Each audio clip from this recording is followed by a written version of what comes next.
بسم اللہ الرحمن الرحیم۔ السلام علیکم۔ یوٹیوب چینل سویٹ اسلام پر خوش آمدید۔ اگر آپ نے ابھی تک ہمارا یوٹیوب چینل سویٹ اسلام سبسکرائب نہیں کیا تو پہلے اسے سبسکرائب کر لیجئے اور ساتھ ہی بیل آئیکن پر پریس کیجئے تاکہ ہمارے آنے والی نیو ویڈیوز کی اپڈیٹ آپ تک بر وقت پہنچتی رہے۔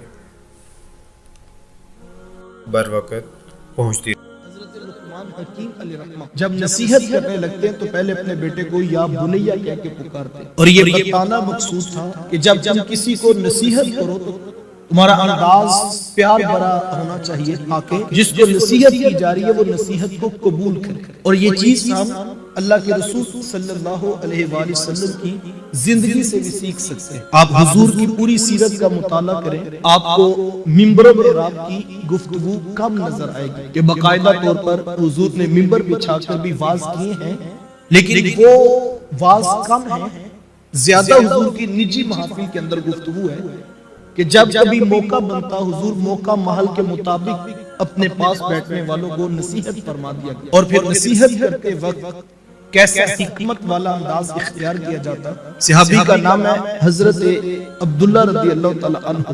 وہ حضور کے پاس بیٹھے تھے تو میرے حضور نے فرط محبت سے حضرت عبداللہ رضی اللہ تعالی عنہ کا ہاتھ پکڑ لیا۔ یار جس کا ہاتھ حضور نے پکڑا ہوگا اس کے اپنے کلیجے تک ٹھنڈ نہیں پہنچتی ہوگی۔ حضور نے یوں ہاتھ پکڑا تو حضور فرمایا کہ عبداللہ بڑا اچھا انسان ہے، کاش کہ یہ تہجد بھی شروع کر لے۔ اب کہنا کیا تھا کہ تہجد پڑھا کرو، لیکن میرے حضور ڈائریکٹ نہیں کہتے کہ تہجد پڑھا کرو۔ حضور یہ بھی نہیں پوچھتے کہ تم تہجد پڑھتے ہو یا کہ نہیں پڑھتے۔ ہوتا ہے نا بعض اوقات ہم بڑی بس میں کسی سے ایسا کوئی سوال پوچھ لیتے ہیں کہ اس کے پاس صرف دو ہی آپشن ہوتے ہیں، یا تو وہ سچ بولے تو رسوا ہو جائے، اور اگر وہ جھوٹ بولے عزت تو بچے گی، لیکن اس کا ضمیر اس کو ملامت کرتا ہے کہ تم نے اتنی بات پر جھوٹ بول دی۔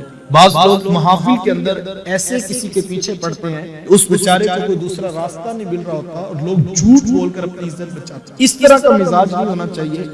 اگر آپ کو پتہ بھی ہو کسی کے بارے میں تو اس کو مجبور نہ کریں کہ وہ جھوٹ بول کر اپنی گواہی پیش کرے۔ حضور ان سے یہ نہیں پوچھتے کہ تم تہجد پڑھتے ہو یا نہیں پڑھتے، بلکہ اس مقام پر حضور علیہ السلام نے تہجد کی فضیلت نہیں بیان کی، بلکہ جس شخص کو تہجد پڑھانی ہے میرے حضور اس کی فضیلت بیان کرتے ہیں۔ اور حضور فرماتے ہیں عبداللہ بڑا اچھا انسان ہے، بندہ تو کمال کا ہے، کاش کہ اب تہجد بھی شروع کر لیں۔ مجھے بتائیں یار جس کو اتنے خوبصورت انداز میں تہجد کی نصیحت کی جائے پھر اس کا وہ جی نہیں کرے گا کہ یار اتنے کریم آقا ہیں، اتنے میٹھے لہجے میں سمجھا رہے ہیں، تو پھر اس کا جی نہیں کرے گا کہ میں بھی صبح اٹھ کر تہجد کا مصلی بچھا۔ تو محبت کے ساتھ جو ہے وہ حکمت بھرے انداز کے ساتھ نصیحت ہوتی ہے، کسی کو پکڑ کر نصیحت نہیں ہوتی، کسی سے محبت کا رشتہ